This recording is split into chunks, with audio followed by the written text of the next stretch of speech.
Ladies and gentlemen, welcome back to another fabulous episode of the Healthcare Trailblazers podcast. Excited to be here for the second time with my good friend Andrew Schwab. Andrew is now CEO and founder of Platform Government Strategies. Just last time you were with us, you were at Oak Street Health, and a lot has happened since then. And really excited to hear about this current next chapter of what you're working on. So, Andrew, thank you so much for joining us. Thanks so much, Mendel. It's kind of really exciting to do a kind of year later from our conversation in June of 2023.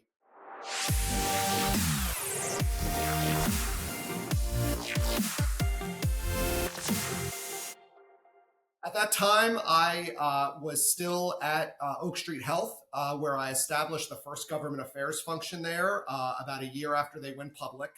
It was one of the greatest and most career-affirming positions I've ever had, and I'll forever be grateful to Mike Pykos and Jeff Price for allowing me that opportunity. But as Oak Street was purchased and acquired by CVS Health, which will not be a secret to your listeners, I decided that helping innovative healthcare companies or healthcare companies at any stage of their business development become a part of the national health policy conversation, to platform them, so to speak, is something that I've always wanted to do.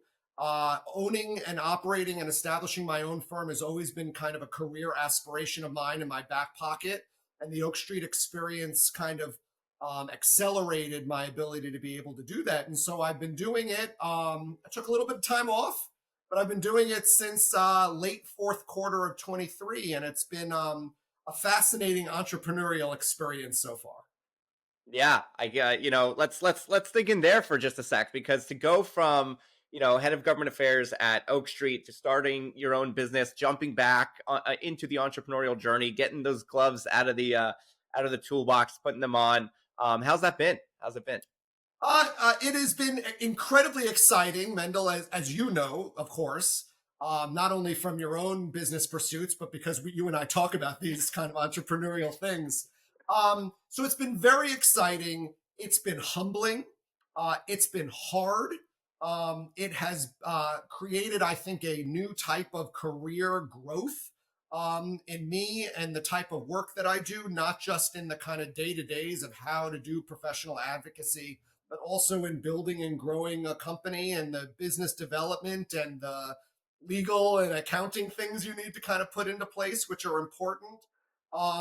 And so, you kind of don't exactly know where it's going to go, but you feel really good most days as you're trying to get there. Yeah, I can totally relate. And it's so cool for you. You're in it.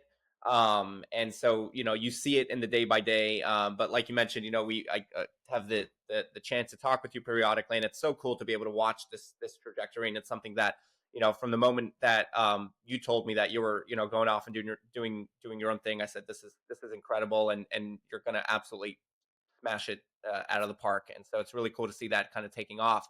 So talk to us a little bit about the actual work.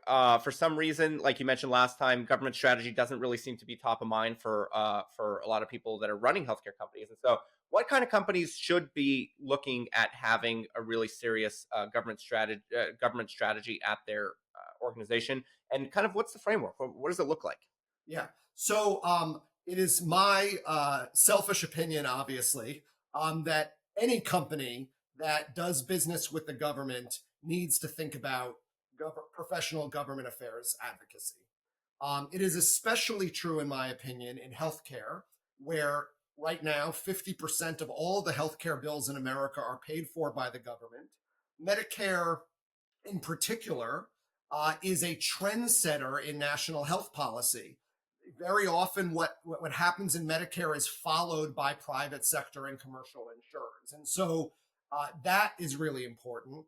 I think that being involved, if you're a smaller stage A or B company, and certainly when you're in Series C or D, it is critical to be talking to CMMI, the Centers for Medicare and Medicaid Innovation. It is critical to be responding to requests for information from Congress and from the agencies. this is how policy gets decided and implemented and consensus is built in the United States of America. And so it's very important to be in part of those things. My experience at Oak Street also was first, the founders would joke that they should have hired me 3 years before they did. Second, I really think that with the rise of government payment as a really critical part of the American healthcare system, uh, companies, even in smaller stages, need to pay attention to this because I think they're related to your exit plan. They are certainly related to valuation. There's a good argument to be put forward that it is related to valuation, IPO, acquisition, and raising fresh capital.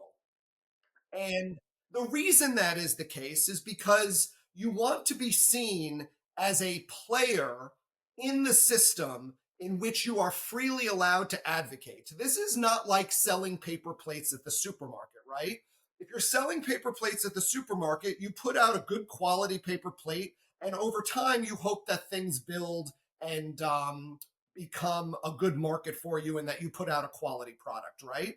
But in healthcare, of course, you want to put out a good product. Of course, you must pay attention to your consumers and your payer partners.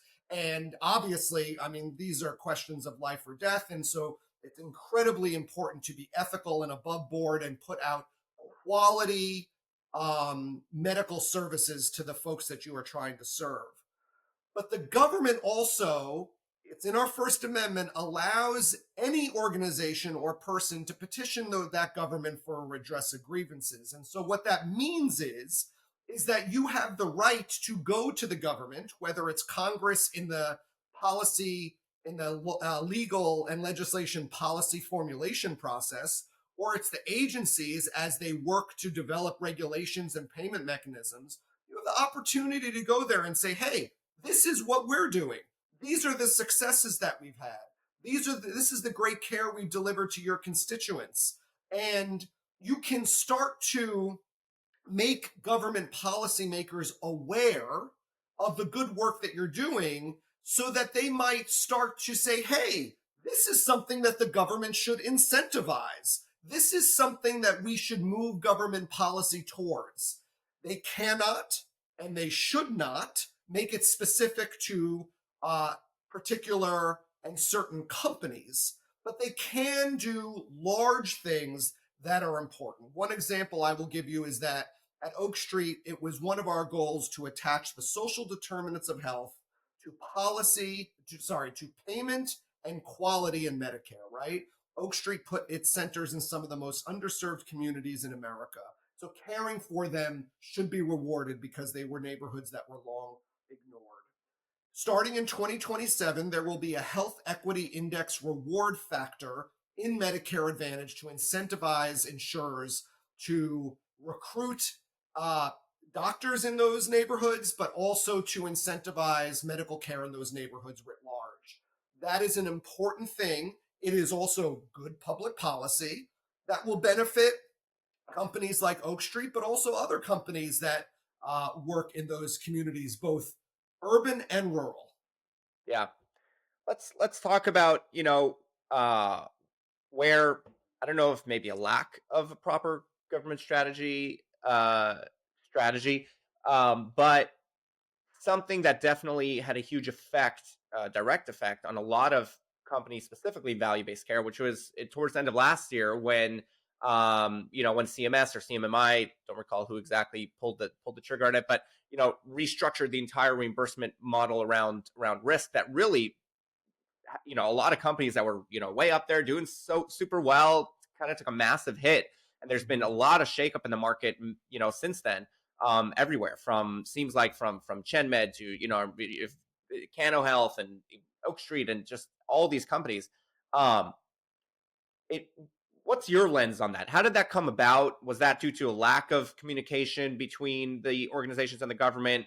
Because it seems, and the reason why I'm asking this is because it seems like a lot of good people got hurt, and a lot of people that are operating for the right reasons, and a lot of people that we've had on this podcast And I've had personal conversations with them, and I'm sure that they're operating, for the right reasons for patients and actually trying to make serious progress in value-based care. And they took a seemingly a massive hit. So what's your lens on that entire experience and how that kind of came about?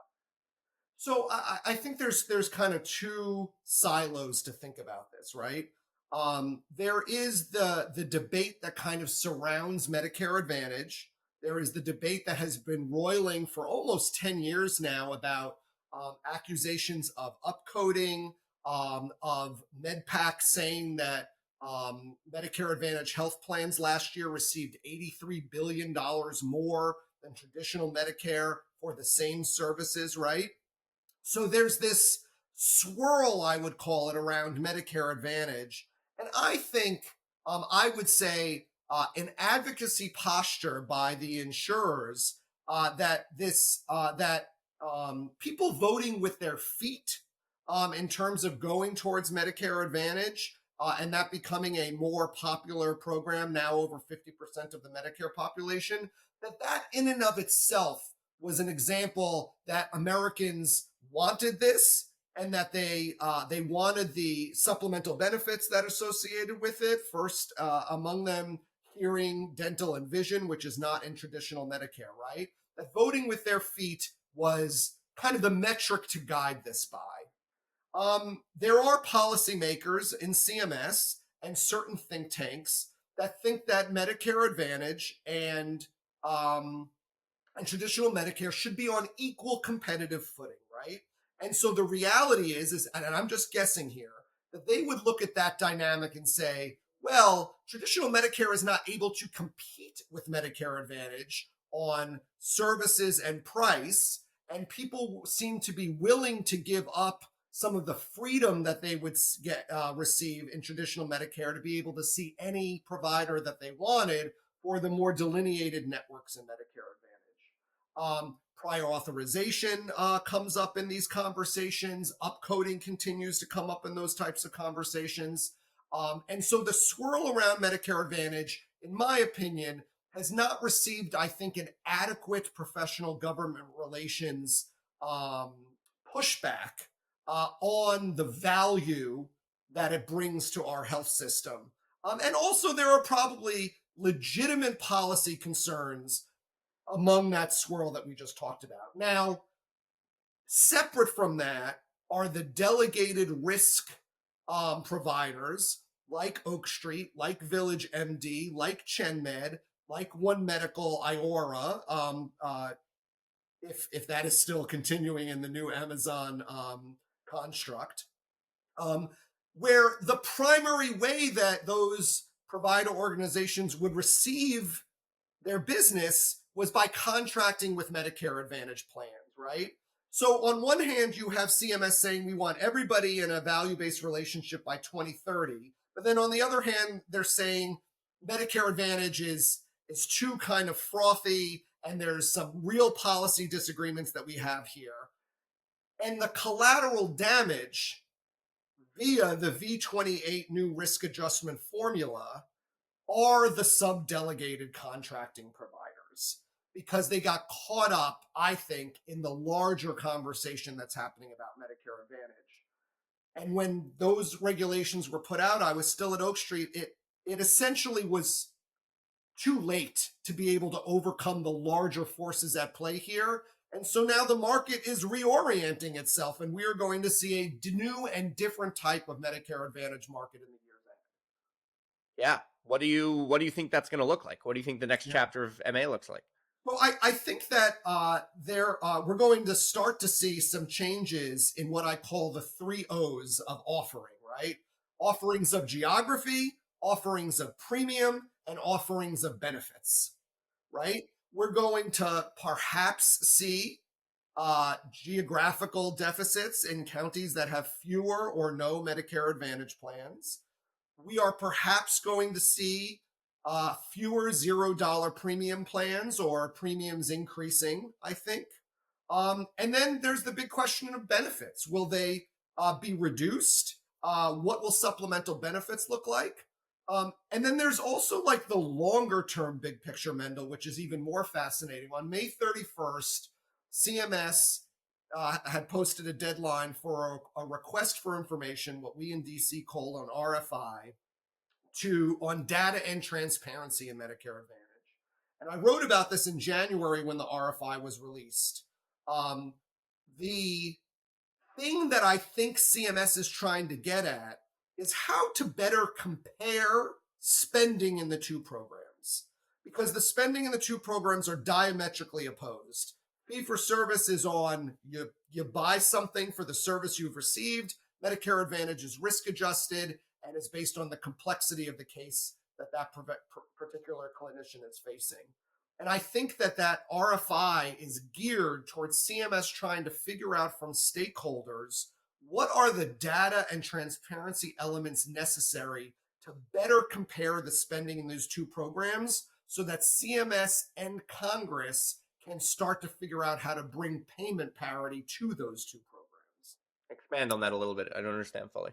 MedPAC says that there's this $83 billion difference. Yep. Right? And so just to be clear, what they're saying is that the same exact services in both quantity and, well, quality, I guess, is difficult to measure, but in quantity, not the fact that Medicare Advantage, because you said it's double the size essentially now than Medicare. No, so, it's not double the size. It's like 52% of the Medicare. Oh, okay.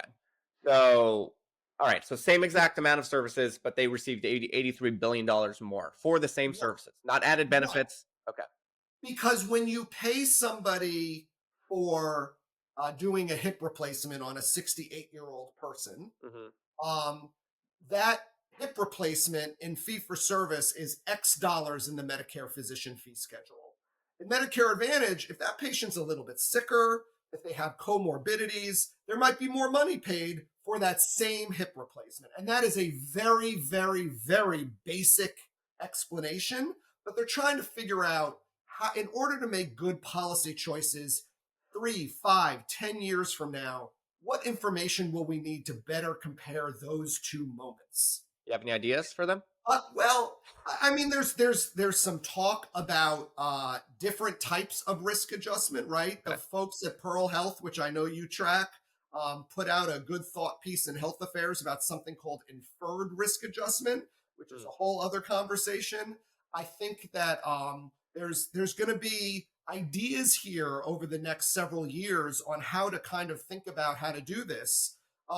There's also not a lot of transparency around supplemental benefits, which are a big part, I think, of why seniors are choosing Medicare Advantage for all these kind of additional things that Medicare Advantage offers. Those are good things. Congress has not been able to pass hearing, vision, and dental benefits in traditional Medicare, but those are offered in Medicare Advantage. Now, you trade certain flexibilities in terms of providers you can go to,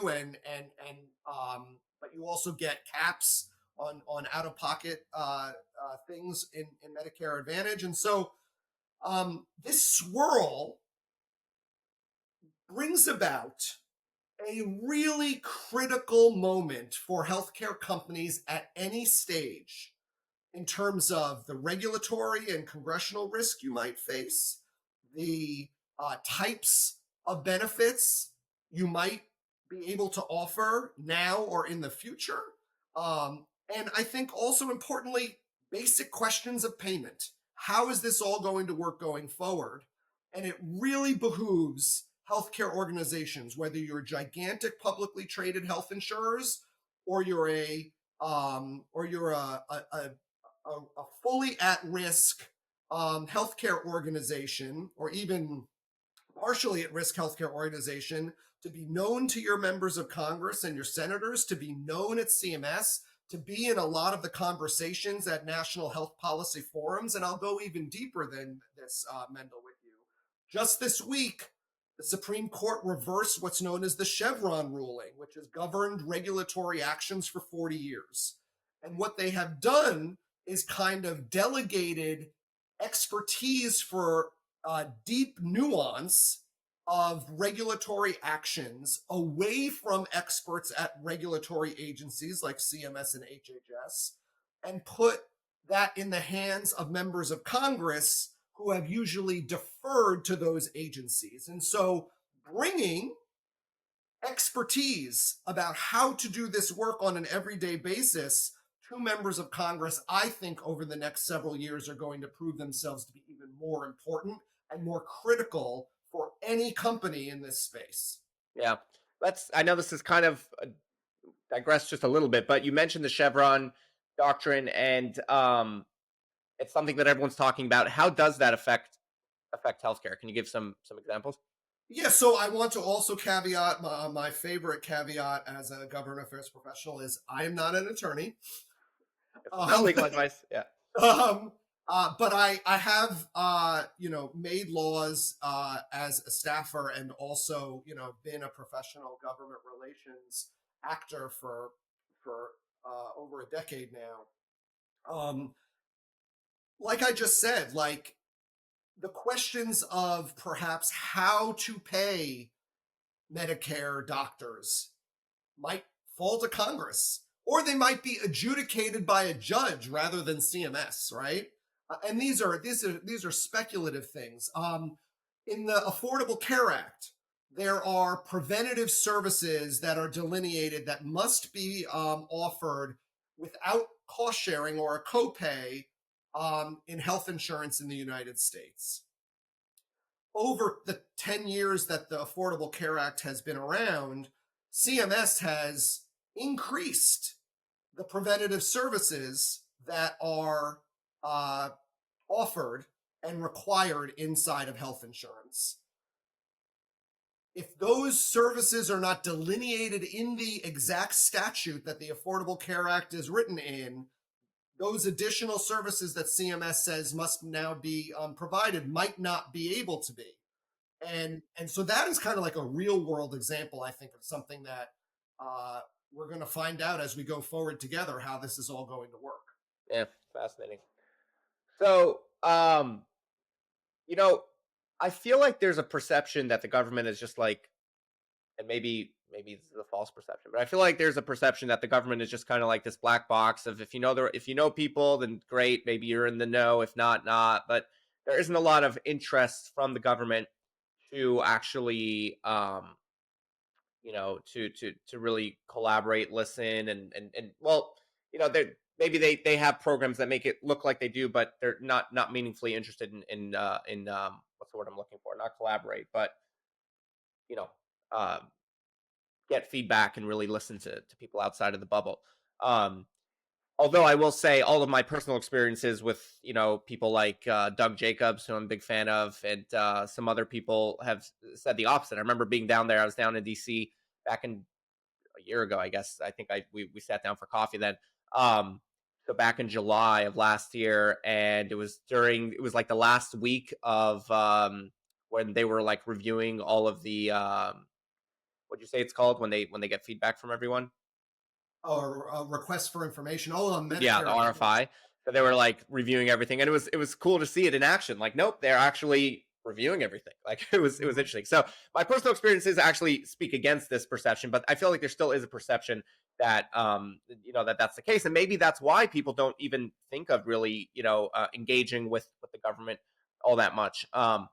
What's your experience on the government side of it? Is there a real genuine interest in engaging? That was the word I was looking for earlier. To engage with actual real life stakeholders, people that are executing across the market in healthcare, or is it just kind of a facade or something? Yeah, I cannot stress enough the power that I'm going to deliver the answer of yes to that.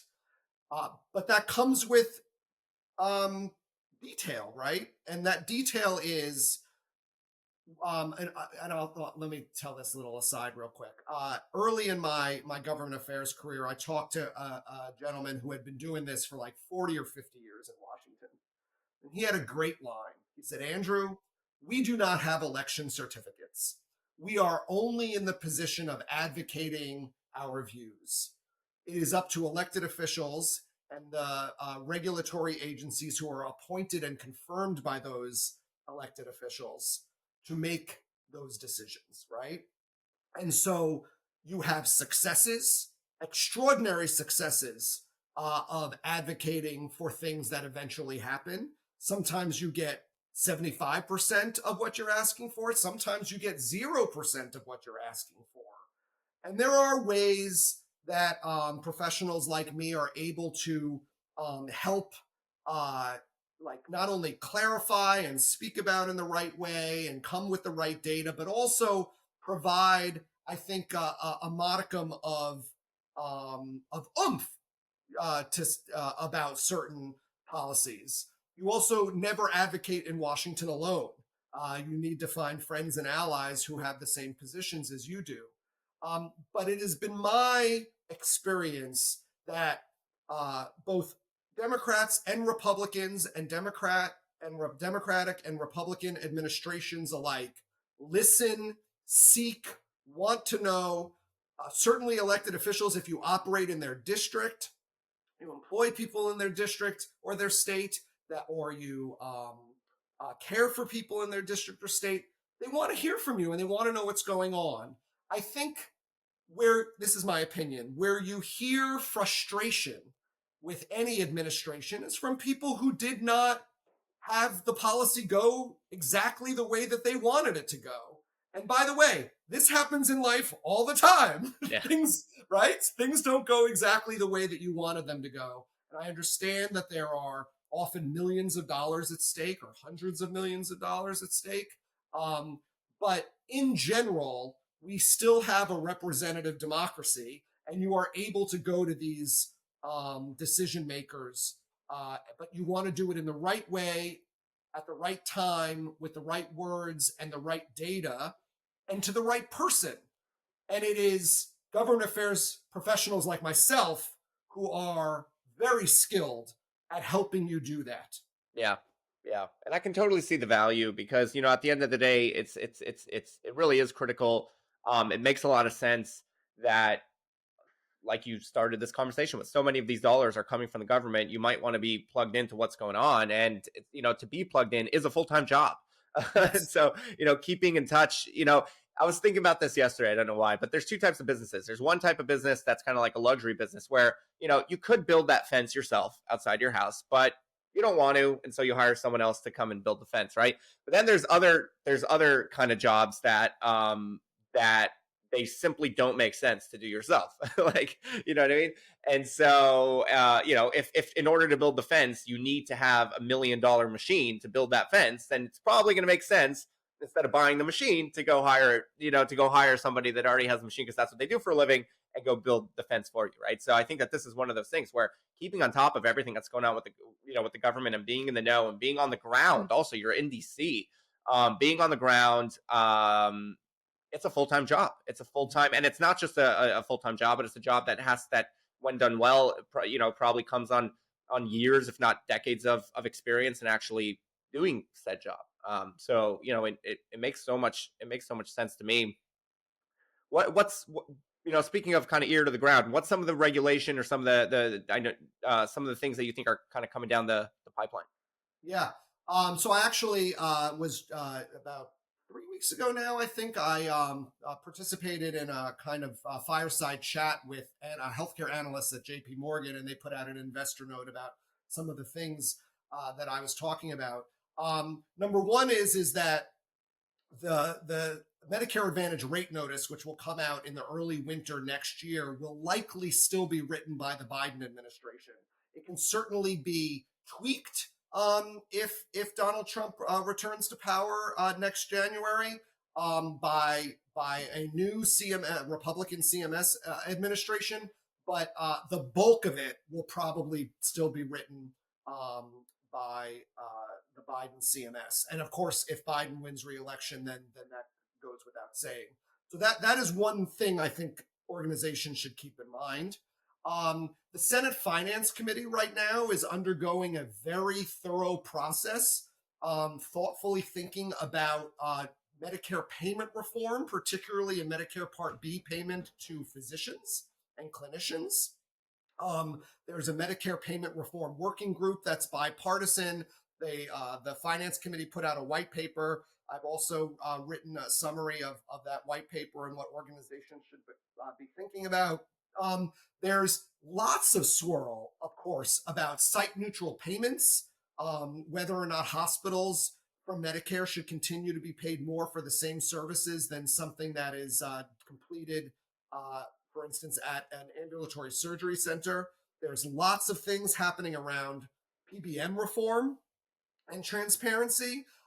Just last week, the Ways and Means Committee held an entire hearing on value based care. And I think that, right, regardless of if there's any fireworks that come out of a hearing like that, there weren't.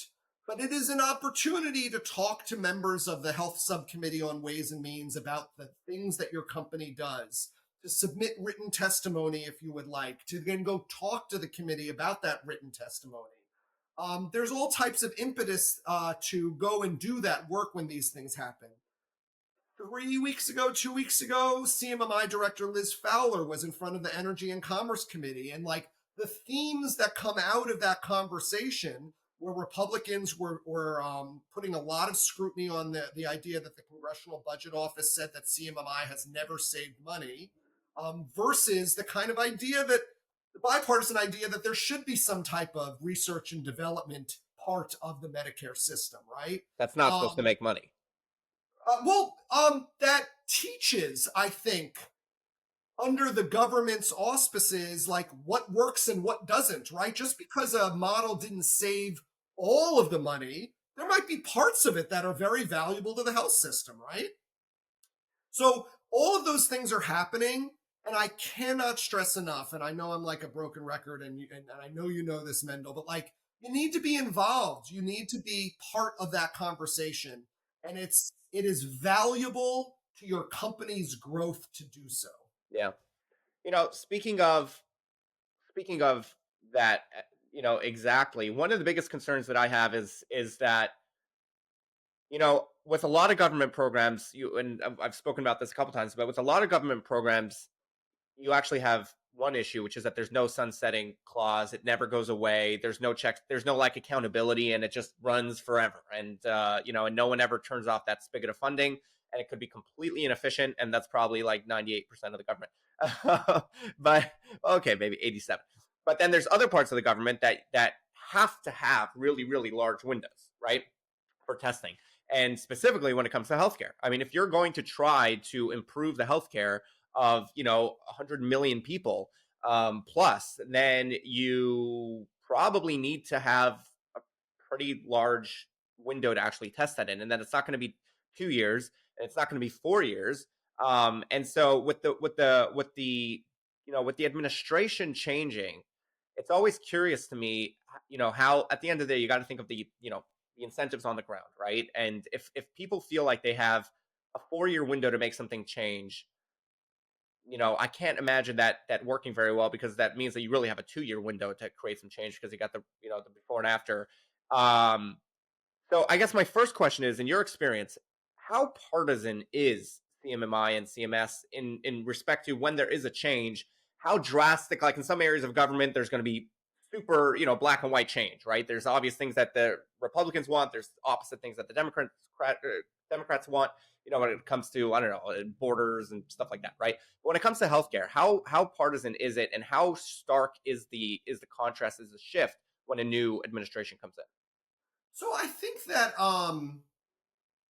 it's not as stark as you would think, but there are kind of, and listen, we are in a, I will also caveat this by saying we're in a very weird place in American public policy right now, where there's a lot of uncertainty, I think, surrounding like just the question that you asked, like how stark a change do we want? Because part of the thing that has made America an incredibly successful country for almost 250 years has been the rule of law and continuity, and kind of like a slow move towards policy change over years, right?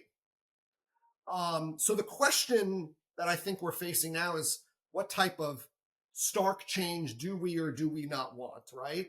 A very easy thing for somebody like me in Washington to say that is above my pay grade and up to the American people, and we're going to find that out, right? But in general, my experience has been that Republicans are a little bit more open to the ideas of a private sector role for healthcare. And Democrats are not closing of that door at all, but a little bit more interested in what are you doing here? How is it affecting people? Republicans are certainly interested in how it is affecting people too, but there's more comfort with the private sector, I would say, from Republican administrations. That is not to say that like for instance, the prescription drug benefit in Medicare that was passed in 2003 was signed into law by George W. Bush, right? That is a a government requirement to offer prescription drug medications in Medicare, but was delegated in Medicare Part D to the private sector. And so, right, but then in the Affordable Care Act, similar thing happened. An agreement that more people who might not have employer insurance and reach certain income thresholds should receive some assistance to, to purchase private sector health insurance, right? And so there's the lines blur sometimes, and it's not always as black and white as you rightly identified. Yeah. As far as like policy direction, historically, is there like new administration comes in and then everything that's been worked on for the last 4 years gets either U-turned or changed in a totally different direction, or do they kind of let the super partisan politics and other sides of the government? But when it comes to healthcare, it's more or less balanced, and it's a bit of a nudge this way, a bit of a nudge that way, but you're not going to see a lot, all the work that's been done just I upended. think in most instances, it's a bit of a nudge this way or that way. Obviously, certain issues continue to take on more partisan sparks and fire, I would say. Obviously, the Affordable Care Act is one of those issues. The idea of Medicare for all is one of those issues, right? There are kind of lightning rod healthcare issues. But when it comes to kind of very settled things like Medicare and Medicare Advantage, it might be at the margins, Mendel, but also those margins can have some pretty hefty price tags in terms of for companies to receive revenue, for taxpayers. So again, this is also why you need to be at this table. There's a phrase in Washington that if you're not at the table, you're on the menu. I saw you post Um, that. It's such a good line. I love it. yeah, and it's true, Yeah. right? Also, the government doesn't automatically know that your type of business and your type of innovation and your type of good work exists. You need to tell them. Yeah. Yeah. Fascinating. Andrew, one of these days we got to get together again in person and do one of these for 3 hours and just get into everything. But I think what's really evident, what's really clear is that this is something that you live and breathe. It's something that you're not just passionate about, but you're actually really, really involved with. And given the importance, like we said earlier, given the importance of being in the know, you if you're talking to me, I want a guy like Andrew or yeah, that has your ear on the ground and can really help inform how we're communicating with the government and being available to be heard, from the government. Um, so I think it's really tremendous work, and wish you continued tremendous success. Really great.